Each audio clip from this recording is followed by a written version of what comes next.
There's nothing like 1,300 women trying to change seats quickly in a large auditorium to create a little disruption and disgruntle more than a few. The occasion was a gathering of more than 18,000 women for a National Women's Conference. Just before the conference began, the director of the conference discovered, much to her dismay, that they had oversold 1,300 seats. In a nutshell, that meant that when 2,600 women found their places in the large auditorium, 50% of them would be disappointed to find someone else seated there. Of course, consider that each displaced member of the audience hadn't come alone. That meant that those 5 or 15 or 50 companions, co-workers, friends, or family members planning to be seated with her also faced a dilemma. Should they grab an unoccupied adjoining seat or chance moving their whole group up to a new location and displace someone else whose group would then in turn be divided and disgruntled? Well, you get the picture.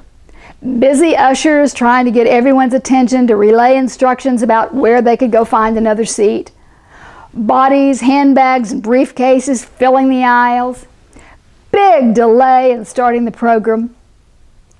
The grumbling continued through the welcome, on through the opening announcements. Word finally came to the MC, already seated up on the platform, that she should say something in the way of an explanation or an apology.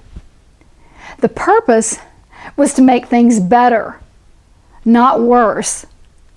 The MC searched the tight schedule of speakers, trying to determine where an apology might be the least disruptive of the carefully planned transitions between topics and speakers.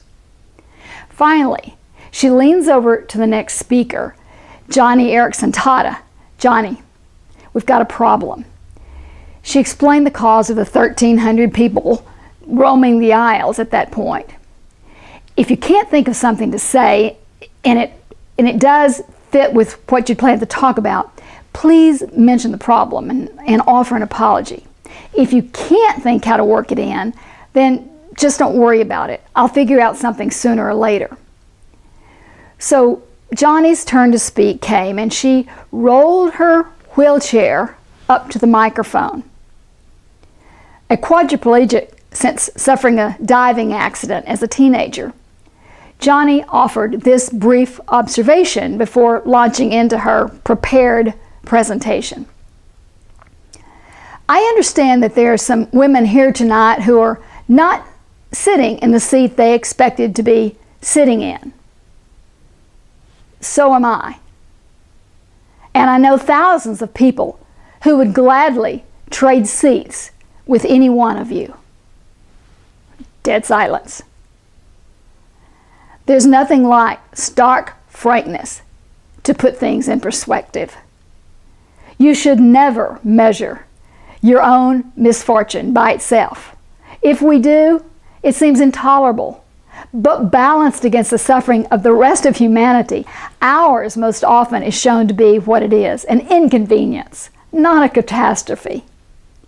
Knowing what these conference organizers were facing helped me put my own latest quandary in perspective. I'd been worrying how I'd find the staff to cover all the training events to be delivered to our clients in the next few months when 2 of our regular instructors would be unavailable. Reflecting on Johnny's remark, I remembered past years during an economic recession when such a predicament would have been a blessing, not a problem. It's called perspective. Dissatisfaction, unchecked, is contagious. Like watered weeds, it grows until it overtakes a marriage, a workplace, an organization. Perspective paves the way for gratitude, for negotiation, and ultimately for happiness.